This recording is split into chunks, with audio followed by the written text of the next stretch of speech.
বন্ধুরা, নদীর ধারে এক কুঁড়ে ঘর ছিল। সেই কুঁড়ে ঘরে রহিম মিয়া নামে এক লোক ও তার পরিবার বাস করত। ভালোভাবে পড়াশোনা করিস বাবা, পৌঁছে ফোন দিস। ঠিক আছে বাবা।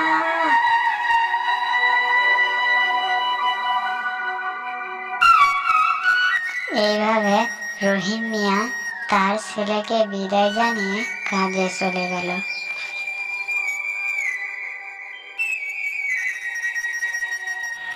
যা, আজ কাজে যেতে দেরি হয়ে গেল। মালিককে যে কি বলবো, কিছু একটা বাহানা করবো।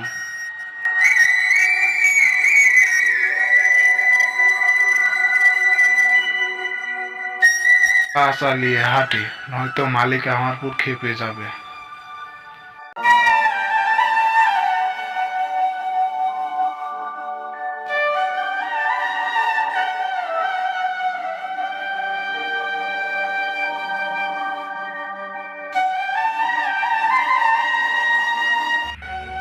কেরে রহিম মিয়া, কাজে আসতে আজকে এত দেরি কেন?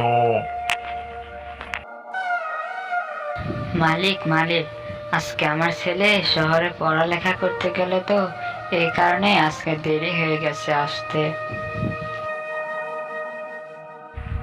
আচ্ছা ঠিক আছে, যা কাজ শুরু কর। এই বলে রহিম মিয়া কাজে লেগে পড়ল।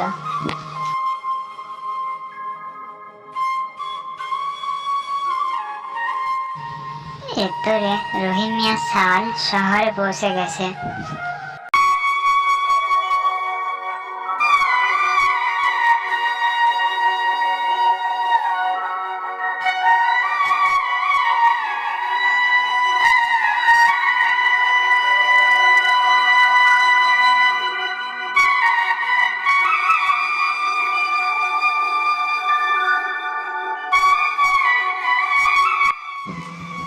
অনেক পথ পাড়ি দেওয়ার কারণে আমার শরীর আজকে খুবই খারাপ।